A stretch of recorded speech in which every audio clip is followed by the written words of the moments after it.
Class में पूछे जाने वाले ऑब्जेक्टिव क्वेश्चंस फिजिक्स के पहला चैप्टर प्रकाश के परावर्तन तथा अपवर्तन से रिलेटेड क्वेश्चन है सभी। और इन सभी क्वेश्चन को जब एग्जाम में पूछेगा तो उसे कम से कम समय में किस तरह से सॉल्व करेंगे, इस बात का विशेष ध्यान रखना है। और इस चैनल पर अगर आप नए हैं तो इसे सब्सक्राइब कर लीजिए। 10th class 12th class related question subjective upload होता रहेगा इस पर। फर्स्ट चैप्टर है प्रकाश के परावर्तन तथा अपवर्तन। प्रकाश के परावर्तन तथा अपवर्तन, इससे रिलेटेड टोटल हम लोग 51 51 ऑब्जेक्टिव क्वेश्चन को सॉल्व करेंगे। चलिए एक एक करके स्टार्ट करते हैं। क्वेश्चन नंबर फर्स्ट, पहला क्वेश्चन है गोलीय दर्पण में वक्रता त्रिज्या एवं फोकस दूरी के बीच संबंध है। तो हम जानते हैं कि वक्रता त्रिज्या को आर से सूचित करते हैं और फोकस दूरी को स्मॉल एफ से। तो जो 4 ऑप्शन दिया गया है यहाँ पे, इसमें बताना है कि कौन सा ऑप्शन सही है, करेक्ट ऑप्शन बताना है। तो हम जानते हैं वक्रता त्रिज्या जो होता है फोकस दूरी का दोगुना होता है। हम इसको ऐसे लिखते हैं आर इक्वल टू 2f।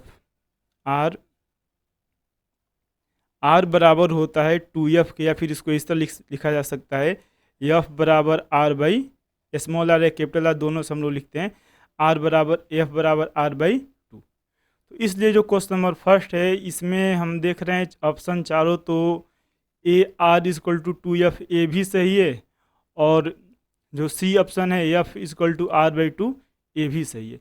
यानी क्वेश्चन नंबर फर्स्ट का दोनों आंसर सही है, ए भी और सी भी। आर इजक्वल टू 2f यानी वक्रता त्रिज्या फोकस दूरी का दोगुना होता है, या F is equal to R by 2 focus दूरी वक्रता त्रिज्या का आधा होता है। तो पहला क्वेश्चन का दोनों आंसर सही है, ए और सी। अगला क्वेश्चन नंबर 2, दूसरा क्वेश्चन है लेंस का आवर्धन बराबर होता है। हमें बताना है कि लेंस का आवर्धन किसके बराबर होता है। तो हम जानते हैं कि लेंस के आवर्धन को स्मॉल एम से सूचित करते हैं, और एम इजक्वल टू होता है आवर्धन किसे कहते हैं, फॉर्मूला पता होना चाहिए। आवर्धन का मतलब होता है प्रतिबिंब की ऊंचाई और वस्तु की ऊंचाई का अनुपात। लेंस के आवर्धन को स्मॉल एम से सूचित करते हैं, और स्मॉल एम बराबर होता है minus V by you.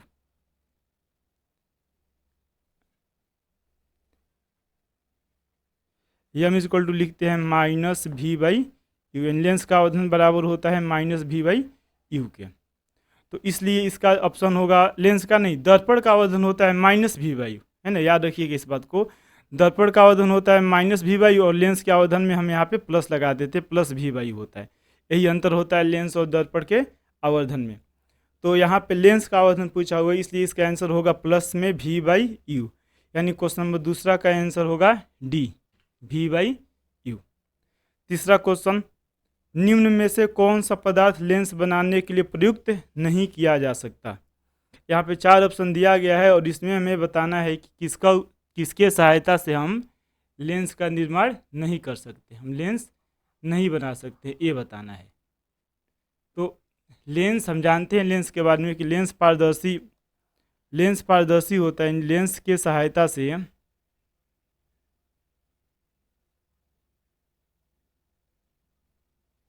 Lens किसके सहायता से बनाया जा सकता है, तो लेंस उसी पदार्थ की सहायता से बनाया जा सकता है जो पारदर्शी हो। पारदर्शी पदार्थ की ही सहायता से लेंस का निर्माण किया जा सकता है।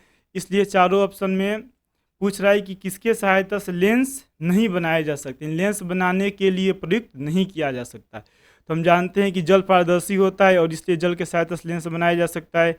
ग्लास कांच भी पारदर्शी होता है, इसके भी सहायता से लेंस हम बना सकते हैं। लेकिन जो मिट्टी है, ऑप्शन नंबर डी मिट्टी, यह अपारदर्शी होता है, और इसलिए मिट्टी के सहायता से लेंस का निर्माण नहीं किया जा सकता है। यानी क्वेश्चन नंबर तीसरा का जो सही आंसर होगा वो हो जाएगा डी, मिट्टी के सहायता से लेंस का निर्माण नहीं किया जा सकता है। अगला क्वेश्चन नंबर 4। क्वेश्चन नंबर 4 कह रहा है कि किसी बिंब का मतलब वस्तु होता है। एक बिंब है अर्थात वस्तु है, और उस वस्तु का अवतल दर्पण द्वारा, दर्पण का नाम भी यहाँ पे दिया गया है, अवतल दर्पण द्वारा बना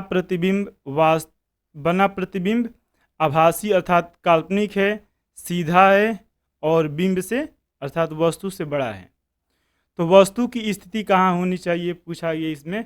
तो हमें अवतल दर्पण जो यहाँ पे दिया हुआ है क्वेश्चन में, अवतल दर्पण, इस अवतल दर्पण के बारे में पता होना चाहिए, अवतल दर्पण, उत्तल दर्पण, अवतल लेंस और उत्तल लेंस।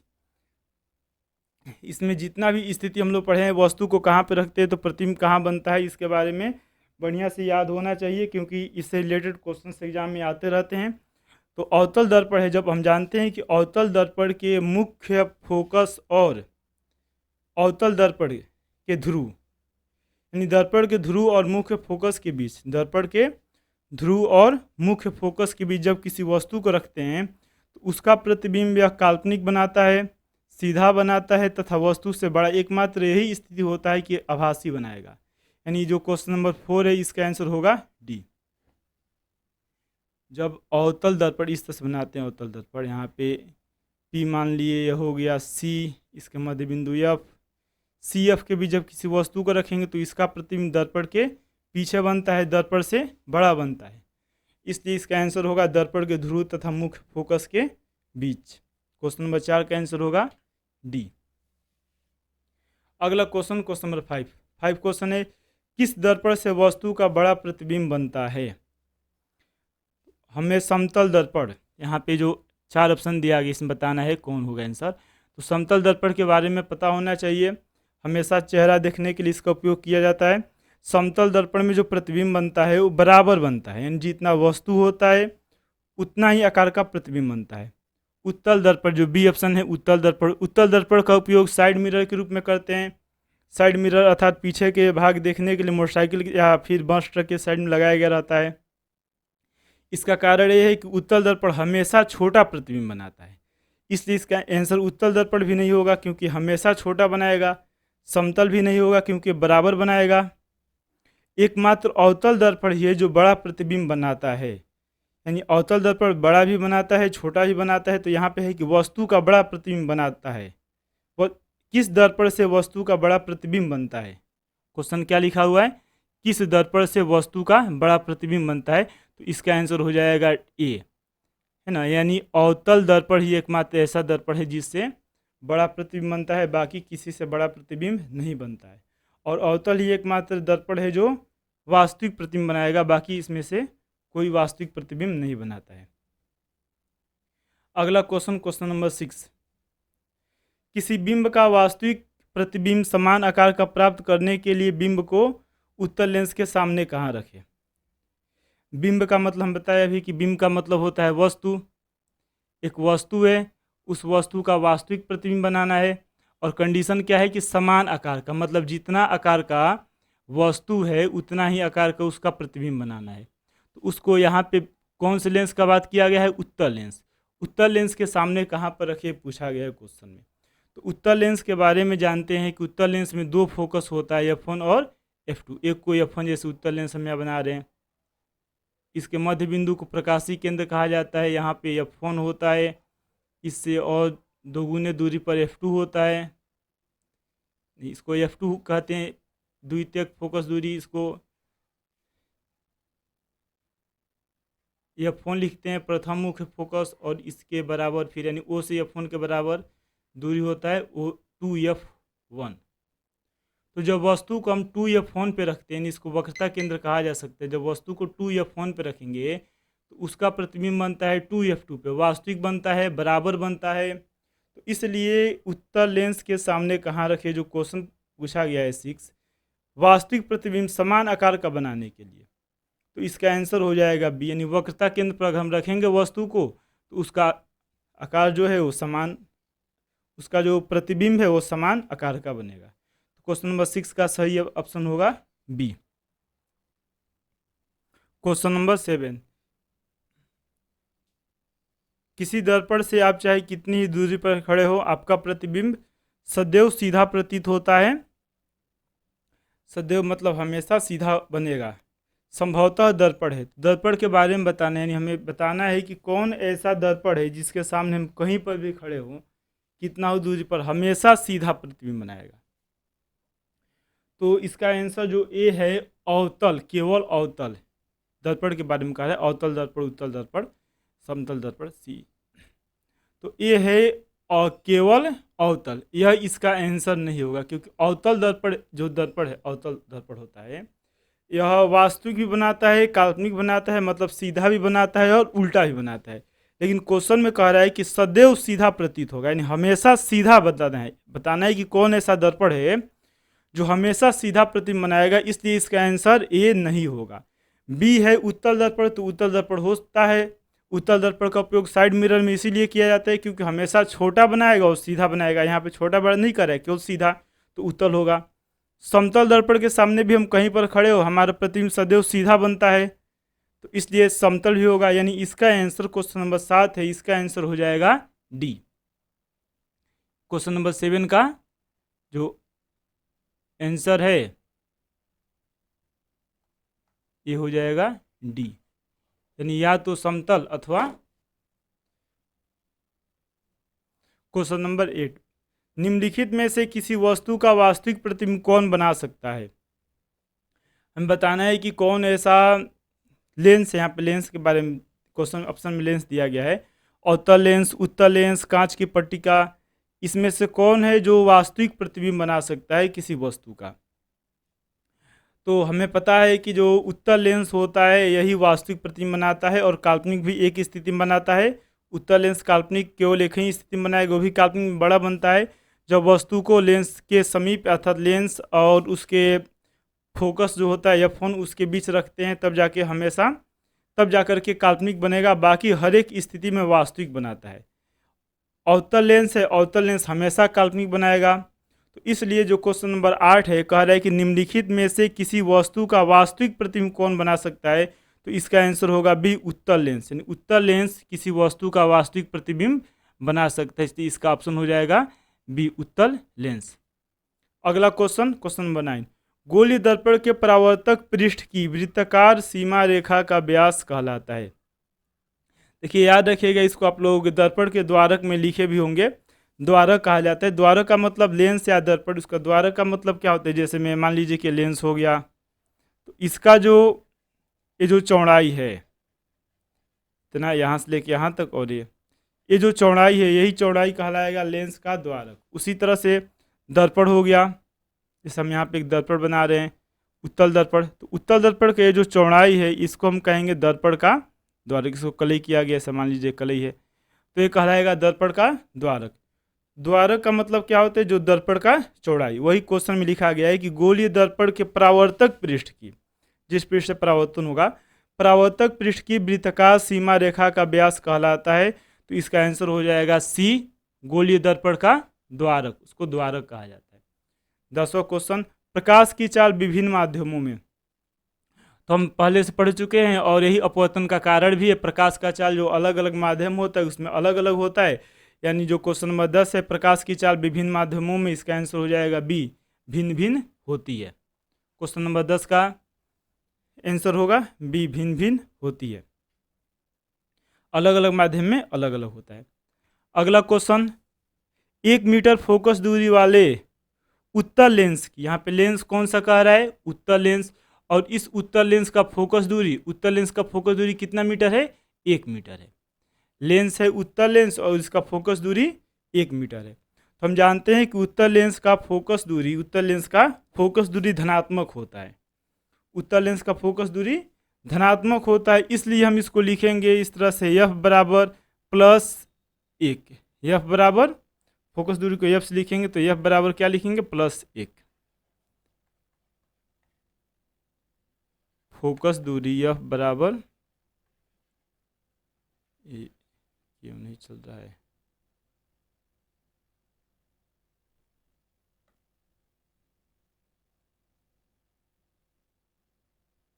F बराबर हो जाएगा +1।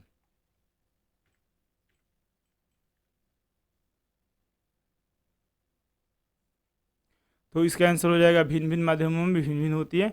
अगला क्वेश्चन है, 1 मीटर फोकस दूरी वाले उत्तल लेंस की क्षमता, यानी हमें बताना है कि अगर उत्तल लेंस का फोकस दूरी 1 सेंटीमीटर होगा, उत्तल लेंस का फोकस दूरी 1 सेंटीमीटर है तो उसका क्षमता कितना होगा। तो हम जानते हैं कि लेंस का क्षमता निर्भर करेगा फोकस दूरी पर, और यहाँ पे लेंस कौन से लेंस का बात किया गया है, उत्तल लेंस।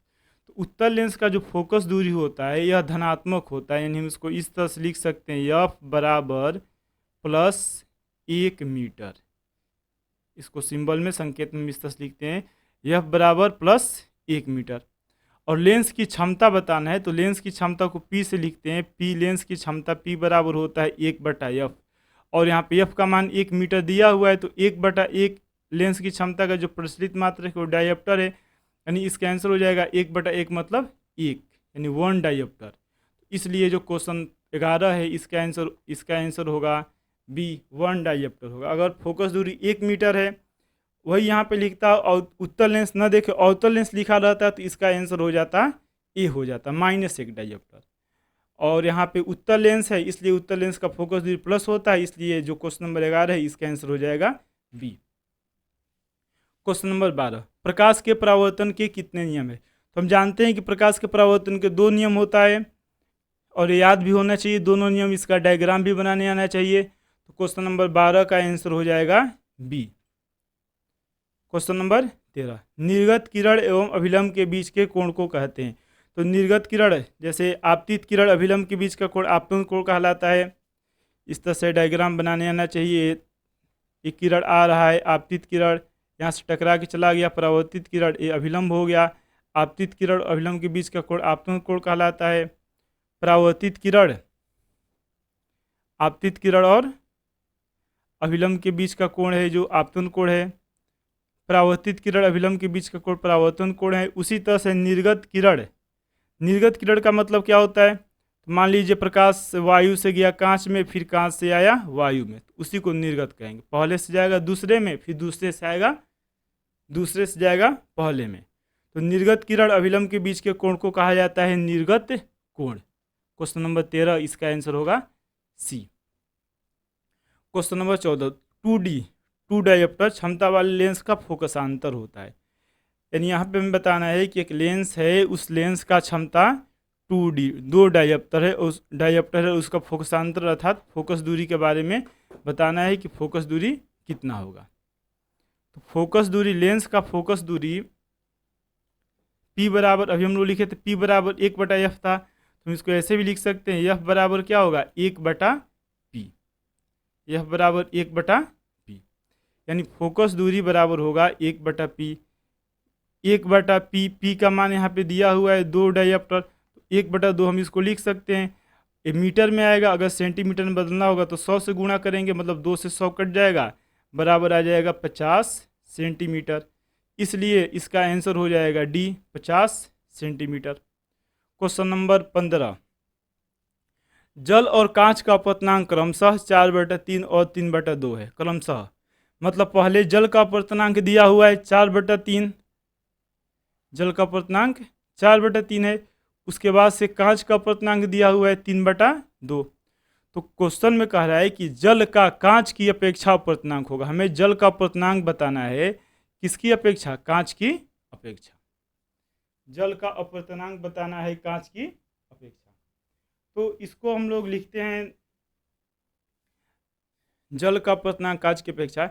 इसको अगर हमें संकेत में लिखना होगा तो हम इस तरह लिखेंगे, अपवर्तनांक को सामान्यतः हम n से दर्शाते हैं, और किसका अपवर्तनांक निकालना है तो जल का, जल अर्थात वाटर W लिखेंगे। किसकी अपेक्षा? कांच की अपेक्षा। कांच को ग्लास लिख रहे हैं G। इसका फार्मूला होता है, जिसका अपवर्तनांक निकालना होगा उसके वेग को नीचे लिखते हैं, लेकिन अपवर्तनांक के रूप में दिया गया है, अपवर्तनांक के रूप में फार्मूला लिखना होगा। यहाँ पे अपवर्तनांक दिया है 4/3 और 3/2, तो इसलिए GNW इसको हम इस तरह से लिखेंगे, जिसका अपवर्तनांक निकालना है उसके निरपेक्ष अपवर्तनांक को ऊपर लिखते हैं, जिसके सापेक्ष निकालना है उसके निरपेक्ष अपवर्तनांक को नीचे लिखेंगे। यानी GNW बराबर होगा NW/NG, जहाँ n अपवर्तनांक है। अब वाटर जल का अपवर्तनांक दिया हुआ है, शुरू में ही दिया है 4/3 है, जल का अपवर्तनांक 4/3, तो हम यहाँ पर लिख देंगे 4/3 इंटू NG ग्लास, कांच का अपवर्तनांक दिया हुआ है 3/2, कांच का अपवर्तनांक 3/2 है, तो इसको हम लिखेंगे 3, और जो 2 है ऊपर चला जाएगा, तो सॉल्व करेंगे तो 4 दूना 8 हो गया और 3 3 9, यानी इसका आंसर हो जाएगा सी, 8/9। अगला क्वेश्चन, किसी गोलीय दर्पण तथा किसी पतले गोलीय लेंस दोनों की फोकस दूरियां -15 सेंटीमीटर है, यानी फोकस दूरी प्लस में है कि माइनस में? तो यहाँ पे दिया हुआ है फोकस दूरी माइनस में दिया हुआ है, तो बताना है कि जो लेंस है दर्पण है उत्तल होगा कि अवतल होगा कि अवतल उत्तल उत्तल अवतल, ये बताना है। तो ये याद रखिएगा, उत्तल लेंस हो या उत्तल दर्पण, दोनों का फोकस दूरी प्लस में होता है, और अवतल लेंस हो या अवतल दर्पण दोनों का फोकस दूरी माइनस में होता है। तो यहाँ पे दिया हुआ है माइनस में, -15 सेंटीमीटर, यानी माइनस में, इसका मतलब क्या होगा, दोनों अवतल होगा। इसका आंसर हो जाएगा ए, दोनों अवतल होगा। क्वेश्चन नंबर 17, लेंस की क्षमता का मात्रक होता है। तो लेंस की जो क्षमता है उसका प्रचलित मात्रक डायोप्टर होता है। लेंस की क्षमता का प्रचलित मात्रक डायोप्टर, इसका आंसर हो जाएगा बी। ये जो ऑप्शन दिया हुआ है जूल है, जूल कार्य का मात्रक होता है। कैंडेला ज्योति तीव्रता का मात्रक होता है। और जो वाट है, यह वाट शक्ति का मात्रक होता है, ये भी याद रखिएगा। ये लास्ट वाले जो चैप्टर हम लोग पढ़ेंगे उसमें इसका उपयोग आएगा। अगला क्वेश्चन, क्वेश्चन नंबर 18, समतल दर्पण की वक्रता त्रिज्या होती है। हमें बताना है कि समतल दर्पण है उसका वक्रता त्रिज्या। तो वक्रता त्रिज्या तो गोलीय दर्पण में पढ़े थे कि गोलीय दर्पण जो हो गया, जैसे हम यहाँ पे एक गोलीय दर्पण बना रहे हैं, मान लीजिए गोलीय दर्पण है, गोल नहीं बन पाए पूरा, चलिए हम इसको बढ़िया से ही बना देते हैं। मान लीजिए यह एक गोलीय दर्पण हो गया। अब इस गोलीय दर्पण का केंद्र होगा, केंद्र से दर्पण का जो ध्रुव है इसके बीच की दूरी को हम कहते हैं वक्रता त्रिज्या। लेकिन यहाँ पे कह रहा है समतल दर्पण, तो याद रखिएगा समतल दर्पण को भी गोलीय दर्पण माना जा सकता है। कंडीशन क्या होगा कि जो त्रिज्या है बहुत ज़्यादा हो, जैसे पृथ्वी हो गया, पृथ्वी का त्रिज्या बहुत ज़्यादा है लेकिन उसका छोटा सा भाग किस तरह दिखाई देगा, समतल। उसी तरह से दर्पण को भी, समतल दर्पण है उसको भी हम, समतल दर्पण है उसको भी हम बहुत बड़ा त्रिज्या का गोला मान सकते हैं। यानी समतल दर्पण की वक्रता त्रिज्या कितना होता है, तो याद रखिएगा इसका आंसर होता है अनंत कहा जाता है। फोकस दूरी भी पूछ दिया जाए तो अनंत का आधा अनंत ही हम उसको मानेंगे। तो क्वेश्चन नंबर 18 याद रखिएगा, यह समतल दर्पण की वक्रता त्रिज्या होती है अनंत। क्वेश्चन नंबर 19, समतल दर्पण द्वारा उत्पन्न आवर्धन, दर्पण है और इसके द्वारा उत्पन्न आवर्धन बताना है। तो आवर्धन को हम एम से लिखते हैं, और आवर्धन किसके बराबर होता है, तो उसको बराबर होता है प्रतिबिंब की ऊंचाई और वस्तु की ऊंचाई, height of image upon height of object. और दर्पण का बात किया गया है, वो भी कौन सा दर्पण, समतल दर्पण। तो हम जानते हैं समतल दर्पण में जो वस्तु प्रतिबिंब जो बनने का प्रॉपर्टी, उसका जो प्रॉपर्टी लिखवाया गया था, वस्तु किस तरह होगा, प्रतिबिंब कैसे होगा, तो वस्तु और प्रतिबिंब आपस में बराबर होते हैं। यानी वस्तु दूरी प्रतिबिंब दूरी बराबर होता है, वस्तु का ऊंचाई और प्रतिबिंब का ऊंचाई भी आपस में बराबर होते हैं। इसका मतलब है कि जब अंश और हर बराबर होगा, एच आई यानी जितना वस्तु होगा उतना ही उसका प्रतिबिंब होगा, तो दोनों कट जाएगा, इसका मान आएगा एक के बराबर। और सीधा बनता है, समतल दर्पण में हमेशा काल्पनिक बनाएगा, मतलब सीधा बनाएगा। यानी वस्तु दूरी प्लस में होगा तो प्रतिबिंब दूरी भी, वस्तु दूरी प्लस में होगा तो प्रतिबिंब नहीं, वो दूरी को हटाइए, उसको वो अलग हो जाएगा। ऊंचाई के आधार पर हम बता रहे हैं। अगर वस्तु की ऊंचाई को प्लस में मानेंगे, वस्तु की ऊंचाई को प्लस में मानेंगे तो सीधा बनेगा, तो प्रतिबिंब का ऊंचाई भी प्लस होगा। प्लस प्लस अर्थात इसका आंसर जो आएगा एक आएगा क्योंकि बराबर है, और प्लस आएगा क्योंकि सीधा।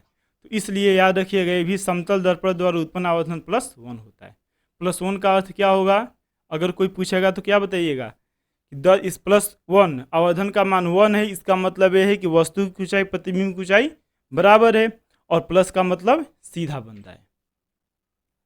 अगला क्वेश्चन, क्वेश्चन नंबर 20, किसी बिंदुवत वस्तु से निकलकर किरणें, यानी एक वस्तु है और उस वस्तु का कंडीशन क्या है कि पॉइंट के जैसा है, निकलकर किरणें किसी लेंस से अपवर्तित होकर जिस बिंदु पर मिलती है, लेंस से क्या होगा, तो लेंस है तो उससे अपवर्तन होगा, और अपवर्तन के बाद एक बिंदु पर मिलती है। तो हम जानते हैं कि एक उसे कहते हैं, तो ये डिफिनीशन है प्रतिबिंब का। प्रतिबिंब का मतलब क्या होता है, एक बिंदु होगा, उस बिंदु से प्रकाश का किरण एक से ज़्यादा निकलेगा, उसका परावर्तन है अपवर्तन, यहाँ पे लेंस है तो अपवर्तन होगा, और अपवर्तन के बाद जिस बिंदु पे मिलेगा, तो ये जो पहला बिंदु है इसको हम लोग ऑब्जेक्ट अर्थात वस्तु कहते हैं, और जिस बिंदु पे मिलेगा उसको हम लोग इमेज कहते थे। तो इसलिए क्वेश्चन नंबर सी है, इसका आंसर होगा, क्वेश्चन नंबर 20 है, इसका आंसर होगा सी। क्वेश्चन नंबर 20 है, इसका आंसर होगा सी, इसको कहा जाएगा प्रतिबिंब बिंदु। क्वेश्चन नंबर 21, 21 नंबर क्वेश्चन है, किसी शब्दकोश में, शब्दकोश यानी डिक्शनरी जिसको हम लोग कहते हैं, शब्दकोश में पाए गए छोटे अक्षरों को पढ़ते समय आप निम्न में से कौन सा लेंस पसंद करेंगे। तो डिक्शनरी में मान लीजिए बहुत छोटा लिखा हुआ है अक्षर, इसे हमें पढ़ना है, तो पढ़ने के लिए हम क्या करेंगे, इसके ऊपर एक लेंस रखेंगे और उस लेंस का काम क्या होना चाहिए, तो जो छोटे छोटे अक्षर में लिखा हो उसको बड़ा करके दिखाई दे। तो इसलिए, और हम जानते हैं कि छोटा है बड़ा दिखाई देगा, यानी बड़ा प्रतिबिंब कौन बना सकता है इसमें, तो उसका आंसर होगा उत्तल लेंस, क्योंकि उत्तल लेंस के पी और यानी उत्तल लेंस के प्रकाशी केंद्र फोकस के बीच ही होगा।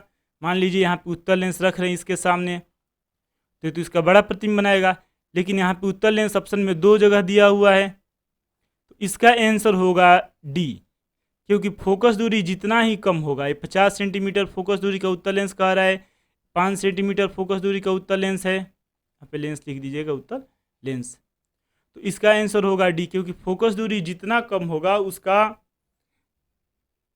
फोकस दूरी जितना कम होगा तो लेंस है वह लेंस उतना ही बड़ा प्रतिबिंब बनाएगा। इसलिए क्वेश्चन नंबर 21 है, इसका आंसर हो जाएगा डी। अवतल लेंस वाला जो 2 ऑप्शन दिया हुआ है ए और सी, होगा ही नहीं, क्योंकि अवतल लेंस छोटा बनाने लगेगा। अगला क्वेश्चन, क्वेश्चन नंबर 22, उत्तल लेंस द्वारा आवर्धित काल्पनिक प्रतिबिंब तब बनता है जब वस्तु रहती है। तो उत्तल लेंस में जिस तरह से हम लोग छव स्थिति पढ़ते हैं उसी तरह से अवतल दर्पण में पढ़ा जाता है। तो अवतल दर्पण में क्या कंडीशन था, जैसे मान लीजिए उत्तल लेंस हो गया ना, मैं ही बना दे रहे हैं, उत्तल लेंस है, यह उसका प्रकाशी केंद्र है, इसको हम F1 मानेंगे, और ये हो गया इसका 2 गुना दूरी 2F1, ये हो गया F2, और यहाँ पे मान लिए 2F2, नहीं उल्टा बनाया, जिसको F1 है ये F1 रहता है इधर, और इधर रहता है F2, F1 है और इधर है F2। तो इसमें जब वस्तु को O और F के बीच रखा जाता है, O और F के बीच, तो इसका प्रतिबिंब लेंस के दूसरी तरफ बड़ा प्रतिबिंब बनता है, और इसका गुण क्या होता है, तो एक काल्पनिक होता है, सीधा होता है, वस्तु से बड़ा होता है। वही क्वेश्चन में कह रहा है कि उत्तल लेंस द्वारा आवर्धित, यहाँ पे लिखा हुआ है उत्तल लेंस द्वारा आवर्धित अर्थात बड़ा, आवर्धित मतलब बड़ा होता है, आवर्धित मतलब बड़ा होता है, याद रखिएगा। काल्पनिक सीधा बनेगा काल्पनिक प्रतिबिंब तब बनता है जब वस्तु रहती है, तो इसका आंसर हो जाएगा लेंस के प्रकाशी केंद्र और फोकस के बीच, यानी इसका आंसर होगा फोकस पर नहीं होगा, सी है अनंत पर, बी है फोकस और लेंस के बीच, तो इसको फोकस ए हो गया, F1 जो लिखा गया है, और लेंस, तो इसका आंसर बी हो जाएगा। डी है फोकस दूरी और दोगुनी फोकस दूरी के बीच, यानी 2F1 F1, तो ये भी आंसर नहीं होगा। क्वेश्चन नंबर 22 का आंसर होगा बी। अगला क्वेश्चन, लेंस की आवर्धन का ऐसा ही मात्रक है, यहाँ पे 4 ऑप्शन दिया हुआ है और बताना है कि कौन लेंस की आवर्धन का ऐसा ही मात्रक होता है। जो लेंस का आवर्धन होता है या दर्पण का आवर्धन, आवर्धन का मतलब क्या होता है, प्रतिबिंब की ऊंचाई और वस्तु की ऊंचाई का अनुपात। अगर हम इसको भी मीटर में मापेंगे तो वस्तु की ऊंचाई को भी मीटर में मापेंगे, मतलब मीटर मीटर कैंसिल हो जाएगा। कहने का मतलब यह है कि वस्तु की ऊंचाई, प्रतिबिंब की ऊंचाई या वस्तु दूरी प्रतिबिंब दूरी आपस में जो भी उसका मात्रक होगा मीटर मीटर में, वो सब एक दूसरे को कैंसिल कर देगा, इसलिए इसका कोई मात्रक नहीं आएगा। तो याद रखिएगा, लेंस का आवर्धन हो गया या फिर अपवर्तनांक हो गया, इन दोनों का, अपवर्तनांक का भी, अपवर्तनांक में क्या होता है, प्रकाश की चाल बटा प्रकाश की चाल, है ना, जिस तरह निकालना होता है वैसे लिखते हैं हम लोग। तो अपवर्तनांक हो गया या फिर आवर्धन हो गया, इसका कोई भी मात्रक नहीं होता है, मतलब इसको कहते हैं कि यह मात्रक विहीन राशि है, इसका कोई मात्रक नहीं होता है। अगला question, question number 24 number question में लिखा हुआ है कि निम्न में से किस लेंस की फोकस दूरी धनात्मक होती है। यहाँ पे 4 ऑप्शन दिया हुआ है और बताना है कि कौन ऐसा लेंस है जिसका फोकस दूरी धनात्मक है। तो उत्तल लेंस का फोकस दूरी धनात्मक होता है। अगर वही दर्पण पूछता तो उत्तल दर्पण ही होता, उत्तल दर्पण का फोकस दूरी धनात्मक होता है, उत्तल लेंस का फोकस दूरी धनात्मक होता है। 25 नंबर क्वेश्चन, किस दर्पण से हमेशा वस्तु से छोटा प्रतिबिंब बनता है। यानी दर्पण यहाँ पे दिया हुआ है, 4 ऑप्शन में दिया हुआ है और बताना है इसमें से कि किससे हमेशा छोटा प्रतिबिंब बनेगा, हमेशा छोटा प्रतिबिंब। और ये किसका बात किया जा रहा है, तो बात किया जा रहा है दर्पण का। दर्पण है, उस दर्पण के बारे में बताना है कि हमेशा छोटा प्रतिबिंब किससे बनेगा। तो हम जानते हैं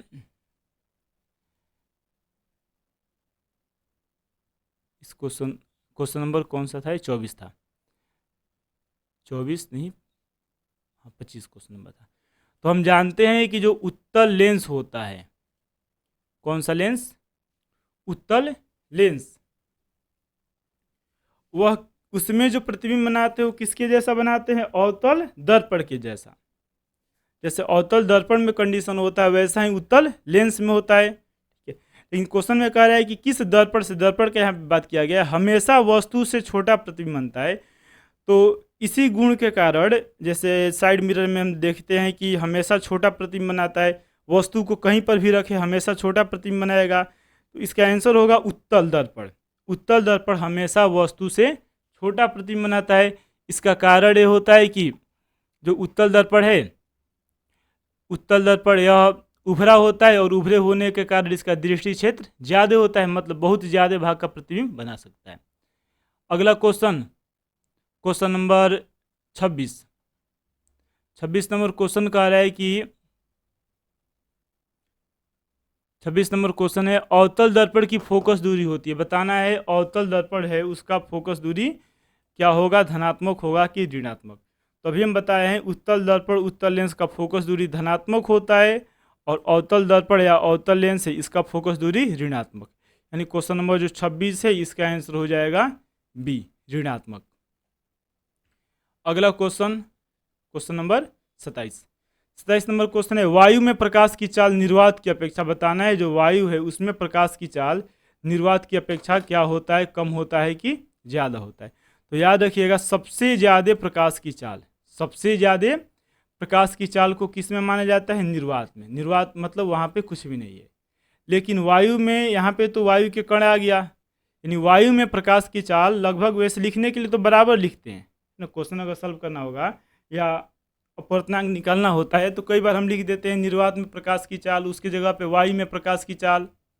तो दोनों को लिखने के लिए बराबर मानते हैं, लेकिन वास्तव में अगर देखा जाए तो वायु में प्रकाश की चाल कम हो जाता है, किसके तुलना में, निर्वात की तुलना में। यानी क्वेश्चन नंबर 27 है, क्वेश्चन नंबर 27 इसका आंसर हो जाएगा ए, कम होगा। क्वेश्चन नंबर 27 का आंसर ये हो जाएगा। क्वेश्चन नंबर 28 लेंस में मुख्य फोकस की संख्या होती है। तो याद रखिएगा लेंस में मुख्य फोकस की संख्या 2 होती है। इसको एक को कहा जाता है प्रथम मुख्य फोकस और एक को कहा जाता है द्वितीय मुख्य फोकस, F1 और F2। लेंस में फोकस की संख्या 2 होता है। एक को जैसे इस तरह हम लेंस बनाते हैं, मान लीजिए उत्तल लेंस है, प्रकाशीय केंद्र होगा, इधर F1 लिखेंगे, यहाँ पे होगा F2। तो F1 को कहा जाता है, नहीं इसको हम F1 मानते हैं, इसको F2 मानते हैं। F1 को कहा जाता है प्रथम मुख्य फोकस और F2 को कहते हैं द्वितीय मुख्य फोकस। यानी लेंस में जो फोकस है उसका संख्या 2 होता है। अगला क्वेश्चन, दाढ़ी बनाने के लिए निम्न में कौन सा लेंस प्रयुक्त होता है। हमें बताना है दाढ़ी बनाने के लिए कौन सा लेंस का प्रयोग किया जाता है। 4 ऑप्शन दिया हुआ है। तो इसका आंसर होगा अवतल दर्पण। और याद रखिएगा अवतल दर्पण जो होता है, अगर हम अवतल दर्पण के सामने, अगर हम अवतल दर्पण हो गया, अगर हम इस अवतल दर्पण के सामने मान लीजिए कलई कर रहे हैं, इतना बढ़िया चित्र नहीं बन पा रहा है क्योंकि गर्मी ज़्यादा है, पानी हाथ में लग गया है, इसलिए अच्छा से नहीं चल पा रहा है।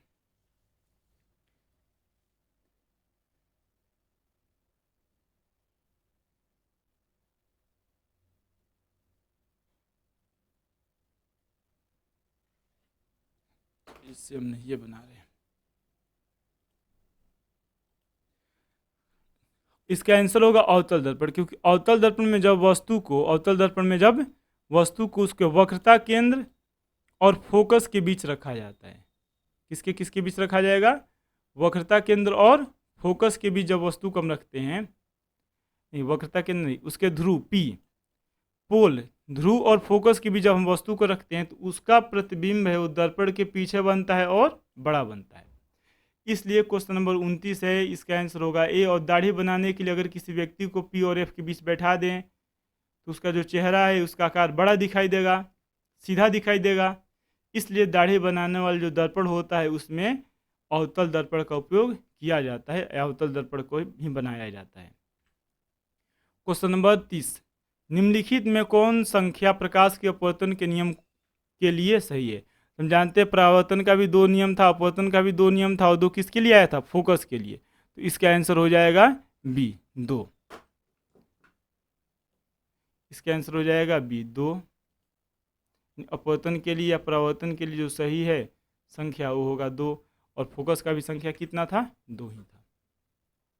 किसी माध्यम के अपवर्तनांक का मान होता है तो प्रकाश के अपवर्तन का नियम पता होना चाहिए। प्रकाश के अपवर्तन के नियम में जो दूसरा नियम है जिसको स्नेल का नियम कहा जाता है, उसी के आधार पर इसका आंसर बताना है। तो स्नेल का नियम एन बराबर क्या लिखते हैं? साइन आई बटा साइन आर। यानी क्वेश्चन नंबर 31 है, इसका आंसर हो जाएगा ए। क्वेश्चन नंबर 31 का आंसर होगा ए, साइन आई बटा साइन आर। क्वेश्चन नंबर 32, तालाब का जल कम गहरा दिखाई देने का कारण है? तो याद रखिएगा, जब हम पानी में यानी कटोरा ले लें या गिलास, उसमें पानी रख दें और इसमें पहले से एक सिक्का रखा हो, पहले से एक सिक्का रखा हो, पानी भर दे और इसमें पहले से एक सिक्का रखा हो, तो ये जो सिक्का है ये उठा हुआ दिखाई देगा। सिक्का उठा, कंडीशन क्या हो? तो जब इसको पानी से हम क्या करें? भर दे, पूरा फिल कर दे अच्छे से। तो सिक्का, इसका कारण क्या होता है? तो इसका कारण होता है प्रकाश का अपवर्तन। उसी तरह से जब किसी हम गिलास में या बाल्टी में जब रॉड को रखते हैं तो घुमा हुआ प्रतीत होता है, टेढ़ा हो जाता है, उसका भी कारण है प्रकाश का अपवर्तन। तालाब के जल जो है वो कम गहरा दिखाई देगा, उसका भी कारण क्या होता है? तो इसका भी कारण होगा प्रकाश का अपवर्तन ही होता है। यानी इसका आंसर हो जाएगा क्वेश्चन नंबर 32, इसका आंसर हो जाएगा ए। क्वेश्चन नंबर 33, दर्पण सूत्र है। तो दर्पण सूत्र मतलब जो सूत्र दर्पण के यू भी एफ में संबंध बताता है दर्पण सूत्र कहलाएगा। इसका आंसर होगा 38 का ये होगा। याद रखिएगा इसको, objective question numerical question solve करने के लिए आता है। अगर ऑब्जेक्टिव में भी न्यूमेरिकल है तो उसको सॉल्व करने के लिए इसका उपयोग करते हैं। क्वेश्चन नंबर 38 का आंसर होगा ए, 1/v प्लस 1/u बराबर होता है 1/f, यानी 33 है, इसका आंसर हो जाएगा ए। क्वेश्चन नंबर 34, निम्नलिखित में कौन दर्पण का आवर्धन होता है? तो हम शुरू में ही बताए लेंस का आवर्धन प्लस v/u होता है और दर्पण का आवर्धन माइनस v/u होता है, यानी इसका आंसर डी होगा। 35 नंबर क्वेश्चन, किसी कार का अग्रदीप मतलब हेडलाइट जो सामने बल्ब लगाया गया रहता है उसका बात किया जा रहा है। साइड मिरर अगर कहता तो उत्तल दर्पण होता है यहाँ पे, लेकिन उत्तल दर्पण नहीं होगा। क्वेश्चन पढ़े आगे। किसी कार का अग्रदीप में प्रयुक्त दर्पण निम्नलिखित में कौन होता है? तो वह होता है अवतल दर्पण। देखिए अग्रदीप मतलब मान लीजिए यहाँ पे इस तरह का एक बल्ब लगाया गया है, बल्ब से प्रकाश निकल रहा है, नहीं यहाँ पे बल्ब रखा गया, यह बल्ब है, ठीक है, बल्ब हो गया। अब यहाँ पे जो दर्पण लगाया गया रहेगा यह दर्पण जो है अवतल दर्पण होता है, क्योंकि प्रकाश इससे निकलेगा, टकराएगा, टकराने के बाद फिसल जाएगा, इससे आएगा प्रकाश, इस पर टकराएगा, टकराने के बाद फिर बाहर चला जाएगा। और इस तरह से लगाया गया रहता है कि प्रकाश, ये जो बल्ब है, बल्ब दर्पण के फोकस पर हो। जब इस बल्ब से प्रकाश निकलेगा तो मुख्य अक्ष के दर्पण से टकराएगा, दर्पण से टकराने के बाद मुख्य अक्ष के समानांतर हो जाएगा, ज़्यादा दूरी तक जा सकता है। इसलिए जो कार है इसके अग्रदीप में जो दर्पण लगाया गया है वह अवतल दर्पण है। अगर प्रकाश को फैलाना होता है, जैसे रोड लाइट के लिए कहा जाए, तो वहाँ पे जो बल्ब होगा उसके पीछे की तरफ जो परावर्तक सतह के रूप में लगाया जाएगा वो उत्तल दर्पण होगा, क्योंकि वहाँ प्रकाश को ज़्यादा से ज़्यादा फैलाना होता है। तो याद रखिएगा, कार के अग्रदीप में अवतल दर्पण और कार के साइड मिरर में उत्तल दर्पण। क्वेश्चन नंबर 36, निम्नलिखित में से किस लेंस को अभिसारी लेंस कहते हैं? तो अभिसारी का मतलब क्या होता है? मान लीजिए लेंस हो गया उत्तल लेंस। जब उत्तल लेंस पर प्रकाश के समानांतर किरण आता है, जब उत्तल लेंस पर प्रकाश के समानांतर, तो यह एक बिंदु पर आकर के मिल जाता है और इसी को कहा जाता है अभिसारी। इसी को कहते हैं अभिसारी लेंस। तो अभिसारी लेंस किसको कहा जाता है? उत्तल लेंस को। अभिसारी लेंस किसे कहते हैं? उत्तल लेंस को अभिसारी लेंस कहते हैं। अपसारी लेंस पूछा जाता तो अवतल लेंस होता। अगला क्वेश्चन, कौन सा लेंस अपसारी लेंस भी कहलाता है? तो इसका आंसर होगा ए अवतल लेंस, क्योंकि अवतल लेंस पे जब प्रकाश का समानांतर किरण आकर के आपतित होगा, अवतल लेंस पर प्रकाश का समानांतर किरण जब आकर के आपतित होगा तो इस किरण को विभिन्न दिशाओं में फैला देता है, इसलिए इसको अपसारी लेंस भी कहते हैं। तो क्वेश्चन नंबर 37 का आंसर होगा ए। 38, प्रकाश की किरणें गमन करती है। याद रखिएगा, प्रकाश की किरणें सरल रेखा में गमन करती है, और ये कंडीशन तभी के लिए है जब समांगी माध्यम हो, है ना। ये नहीं कि प्रकाश वायु है, वायु से कांच में चला गया तो फिर मुड़ेगा ही, तब तो उसको सरल रेखा नहीं मानेंगे। लेकिन अगर किसी एक माध्यम में प्रकाश गमन कर रहा है, उस माध्यम का कंडीशन है कि समांगी है, सब एक जैसा है, तब जाकर के वहाँ पे जो प्रकाश का किरण होगा उसको हम लोग मानते हैं सरल रेखा। तो क्वेश्चन नंबर 38 का भी यही आंसर होगा, हम इसको सीधी रेखा या सरल रेखा कहेंगे। क्वेश्चन नंबर 39, निम्नलिखित में किस माध्यम में प्रकाश की चाल अधिकतम होती है? तो हम जानते हैं कि प्रकाश सबसे ज़्यादा तेजी से अगर गमन करता है तो वह है निर्वात, इसका आंसर होगा डी। नई कार्तीय चिन्ह परिपाटी के अनुसार दर्पण में रखे गए बिंब की बिंब दूरी ली जाती है। तो जो नई कार्तीय चिन्ह परिपाटी यानी इस तरह से हम बनाते हैं, एक्स अक्ष हो गया, यह वाई अक्ष हो गया, यहाँ पे दर्पण रखा गया है, इसको कल ही हम इस तरह कर दे रहे हैं। इसके सामने वस्तु रखेंगे तो जो दर्पण से वस्तु का दूरी होगा उसको हम लोग माइनस में लिखते हैं, माइनस में जितना हो एक्स वाई जो भी हो माइनस में लिखेंगे।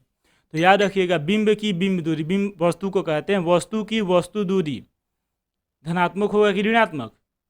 इसका आंसर हो जाएगा ऋणात्मक, माइनस में मानते हैं। और वस्तु का ऊंचाई जो होगा, ऊंचाई हाइट, ये भी किस में मानेंगे? तो ऊपर की तरफ है, प्लस में मानेंगे। और इधर की तरफ अगर दूरी मापना होगा तो प्लस में, इधर की तरफ दूरी मापना होगा तो माइनस में। ऊपर की तरफ दूरी प्लस में, नीचे की तरफ दूरी माइनस में मापेंगे।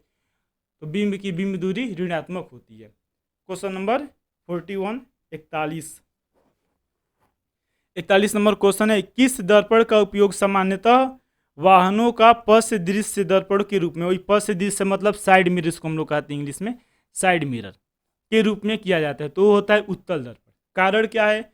उत्तल दर्पण उभरा हुआ होता है, यानी इसका सतह आप देखिएगा उसको स्पर्श करके तो उठा हुआ रहेगा, और उभरे होने के कारण दृष्टि क्षेत्र ज़्यादा होता है, हमेशा सीधा प्रतिबिंब बनाएगा, छोटा बनाता है, जिससे पीछे जो भी वाहन आ रहे हैं, बस ट्रक, उसका छोटा प्रतिबिंब स्पष्ट प्रतिबिंब दिखाई देता है।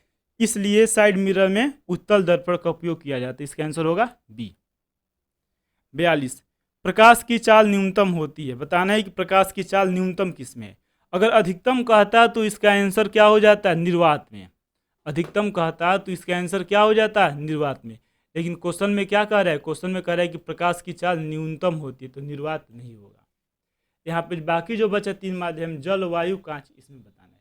तो हम जानते हैं कि सबसे ज़्यादा प्रकाश का चाल निर्वात में होता है, उससे कम मानते हैं वायु में। वैसे लिखने के लिए दोनों में लगभग बराबर ही लिखते हैं। उससे कम होता है जल में मानेंगे, और सबसे कम मानते हैं कांच में। तो क्वेश्चन नंबर 42 है, इसका आंसर, क्वेश्चन नंबर 42 का आंसर होगा डी, कांच में। प्रकाश की चाल न्यूनतम होती है कांच में। क्वेश्चन नंबर 43, निम्नलिखित में से कौन लेंस बनाने के लिए प्रयुक्त किया जा सकता है? ये जो 3-4 ऑप्शन दिया गया है, इसमें बताना है कि किसके सहायता से लेंस बना सकते हैं और किसके सहायता से लेंस नहीं बना सकते हैं। प्रयुक्त किया जाता है, लेंस बनाया जाता है। तो लेंस हम बनाएंगे जो पारदर्शी माध्यम होगा, ये ऑप्शन है। यहाँ पे क्वेश्चन में कह रहे हैं कि लेंस बनाने के लिए प्रयुक्त किया जाता है, किया जा सकता है। तो लेंस हम उसी के सहायता से बनाएंगे जो पारदर्शी माध्यम होगा। जल के सहायता से लेंस का निर्माण किया जा सकता है, जल पारदर्शी होता है। कांच से भी लेंस बनाया जा सकता है क्योंकि पारदर्शी होता है। प्लास्टिक है, लास्टिक नहीं, प्लास्टिक छूट गया है।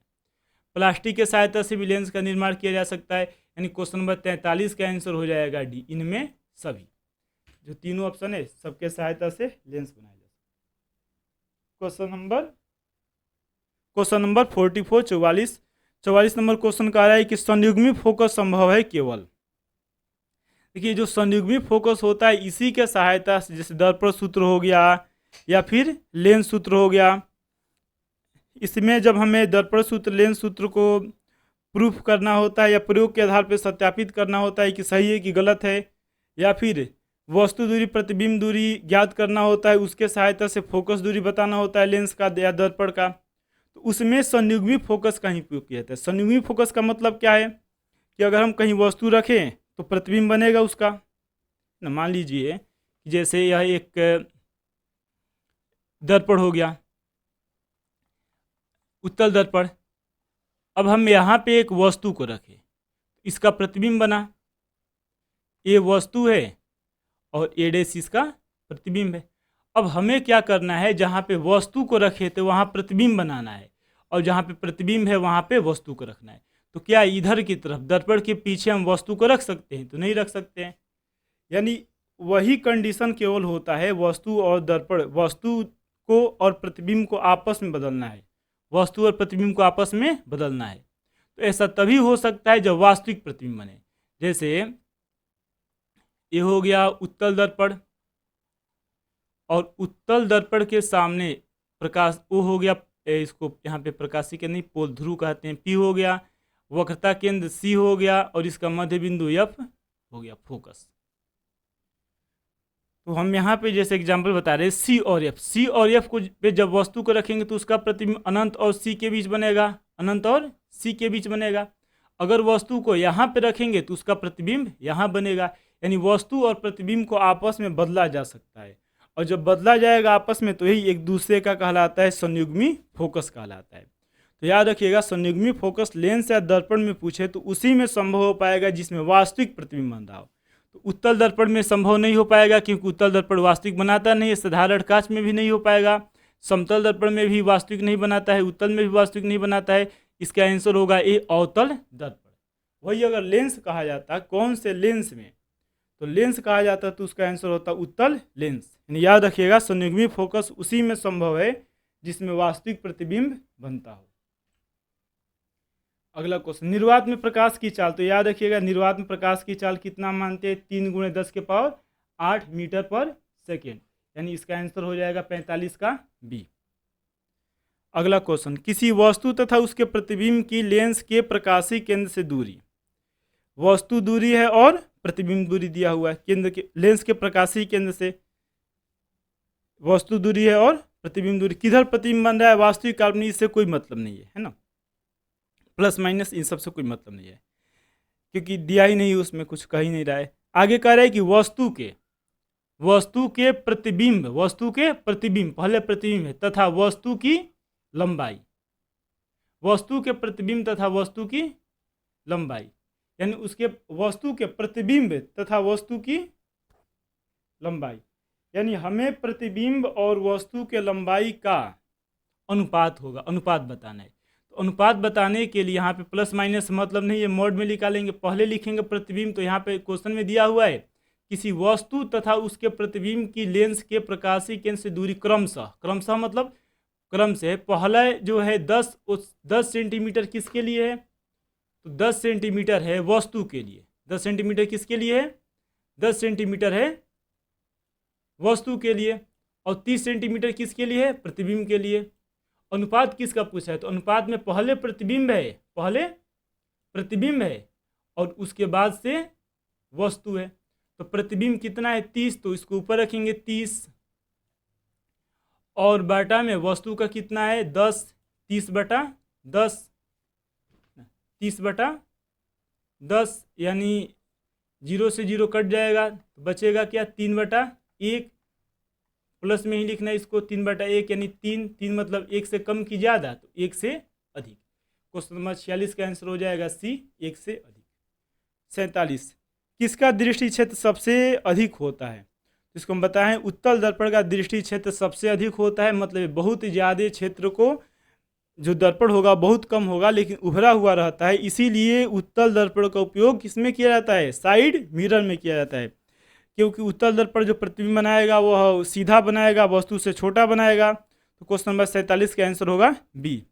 इसका दृष्टि क्षेत्र मतलब किसका? उत्तल दर्पण का दृष्टि क्षेत्र बहुत ज़्यादा होता है। क्वेश्चन नंबर 48, दो माध्यमों के सीमा पृष्ठ पर एक प्रकाश किरण लंबवत आपतित होती है। प्रकाश किरण कैसे आपतित होती है? लंबवत।